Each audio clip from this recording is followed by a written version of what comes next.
Welcome aboard the Story Arc. I'm your captain, Kenny Mears, and let's take a voyage together. Many people will tell you many different things about love, but one thing is consistent: the need for effort and sacrifice. To really allow love to flourish, there needs to be effort to connect with your partner, and you must be willing to sacrifice something, whether that be your time, energy, or something else. Today's storyteller, Stephanie, hails from Missouri and is here to share with us the beautiful story of how her grandparents fell in love. Here's Stephanie. My name is Stephanie Rollheiser. I am originally from Kansas City, Missouri, though I lived in Atlanta for 30 years prior to my almost 19 years here in Salt Lake City, Utah. I have my degree in acting, but went into corporate America for about 30 years. And since retiring back in 2020, have gotten back into acting and storytelling. I told my very first story back in 1989, if you can believe it. That certainly dates me. Friendships are forged, battles fought, wars waged, destinies won. These are the dramas that play themselves out every single day all across the world in high school lunchrooms. And the same is true in 1932 when one of the best love stories ever written began. You see, it wasn't your ordinary kind of love. It's the kind of love that courses through your veins and lights up your very being. Because in the cafeteria of St. Peter's Catholic School, Giuseppe Tutorino and Filomena Presta, Joe and Minnie, my grandparents, met for the very first time. My grandfather had an unrequited crush on my grandmother for so very long, and she wouldn't give him the time of day. Now, if Grandpa were here today, this is the part of the story where he would interrupt and he would say, Minnie was in the smart class, I was in the dummy class. And my grandmother would laugh and with mock mortification, pat his little hand and say, now, Joe, you know that's not true. Grandpa was more of a tradesman. My grandma had earned the moniker of CFO of the family, but they weren't even in the same year. I can promise you that there wasn't a day that went by that my grandfather wasn't thinking about my grandmother and how he was going to meet her. But it seemed like he was foiled at every turn. Every time he stood in the doorway to the lunchroom, waiting for her to come through and walk by, she wouldn't even glance in his direction, wouldn't give him the time of day. Every time he flashed his biggest, best smile at her, she was looking in another direction, watching something else. And every time he tried to put some obstacle in between the two of them so that she would be forced to stop and have a conversation with him, inexplicably and inevitably, she was always diverted in another direction. He was so frustrated.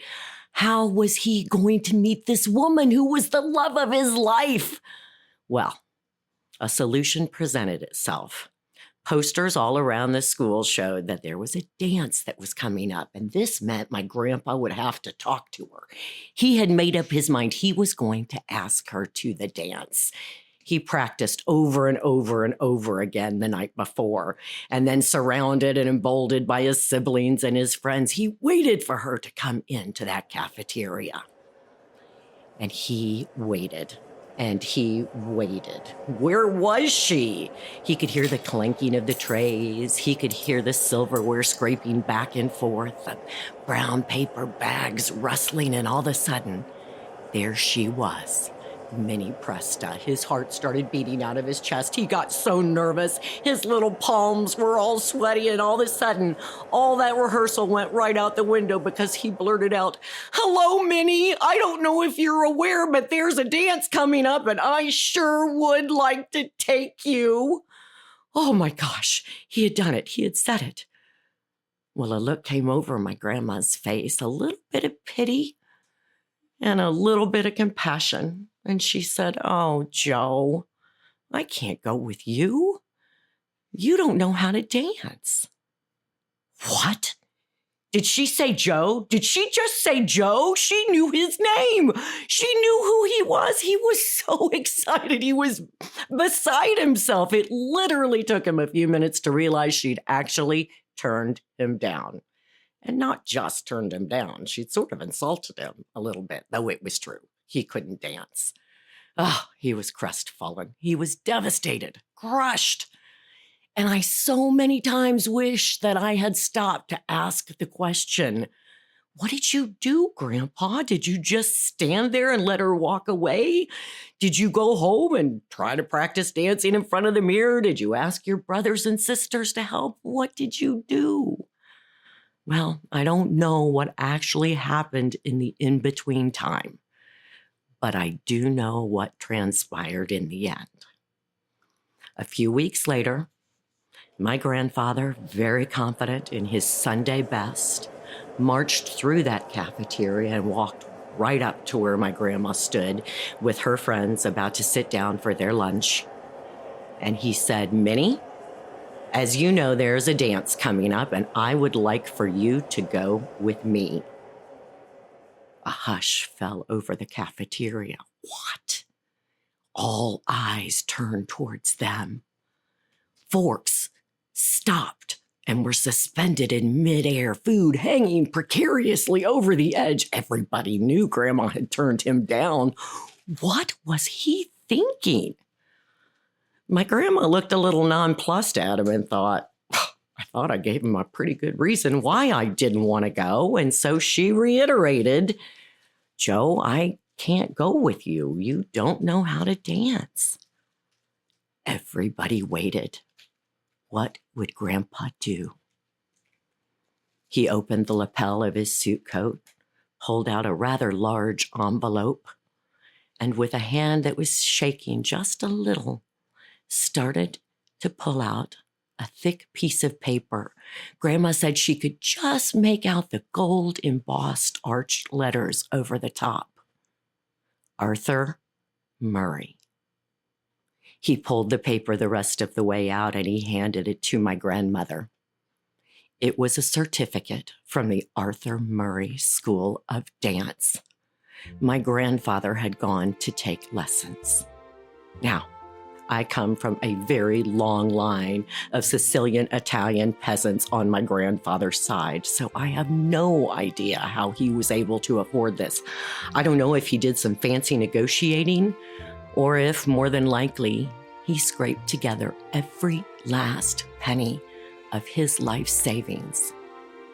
Whatever the cost, whatever the price, whatever the sacrifice, he had deemed her worthy. And let me tell you, go to that dance they did as my great-uncle Chester watched and chaperoned. They moved across that floor to every single song the band played that night. And their love, the love that courses through your veins and lights up your entire being, was sealed.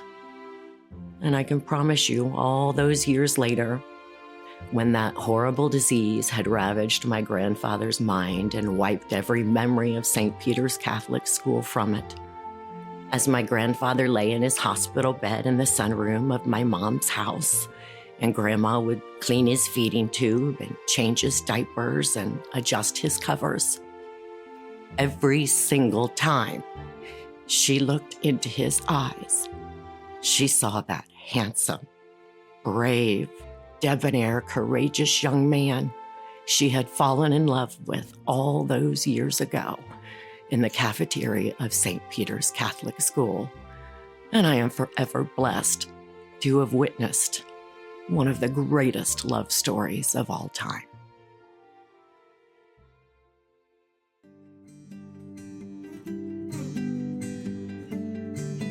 The Story Arc is a production of Food for Thought Audio. This episode was written, produced, and edited by me, Kenny Mears. We'd like to thank today's storyteller, Stephanie Rollhazer, for sharing her story. Stephanie is a member of the Utah Storytelling Guild and a professional storyteller. You can find more information on her page with the Utah Storytelling Guild, as well as with the McCarty Talent Agency. Be sure to follow us on Facebook, YouTube, or Instagram, or wherever you listen to podcasts for more content. Until next time, thanks for listening.